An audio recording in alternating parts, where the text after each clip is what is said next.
بسم اللہ الرحمن الرحیم۔ حضرت علی رضی اللہ تعالیٰ عنہ کے پاس ایک شخص آیا اور دست ادب کو جوڑ کر عرض کرنے لگا، یا علی، خوش نصیب انسان اور بد نصیب انسان کی پہچان کیا ہے؟ تو یہ سن کر حضرت علی رضی اللہ تعالیٰ عنہ نے فرمایا، خوش نصیب اور بد نصیب میں اللہ نے ایک فرق رکھا ہے۔ تو وہ کہنے لگا، یا علی، کون سا فرق؟ حضرت علی رضی اللہ تعالیٰ عنہ نے فرمایا، خوش نصیب انسان زندگی کی حقیقت کو سمجھ جاتا ہے اور بد نصیب انسان مرتے دم تک بھی نہیں سمجھتا۔ تو اس نے کہا، یا علی، میں سمجھا نہیں، حقیقت کیا ہے؟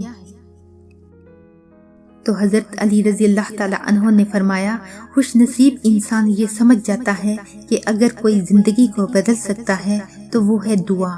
اللہ کی مخلوقات کی دعا آنے والی مصیبت کو بھی ختم کر دیتی ہے، تقدیر کو بھی بدل دیتی ہے، زندگی کو بھی سنوار دیتی ہے۔ خوش نصیب انسان اللہ کی مخلوقات کو خوش کرنے میں لگ جاتا ہے اور بار بار اللہ کی مخلوقات سے یہ چاہتا ہے کہ وہ میرے لیے دعا کریں۔ اور بد نصیب انسان اللہ کی مخلوقات پر ظلم کرتا ہے، صرف اپنے نفس کی خواہشات کے پیچھے بھاگتا رہتا ہے۔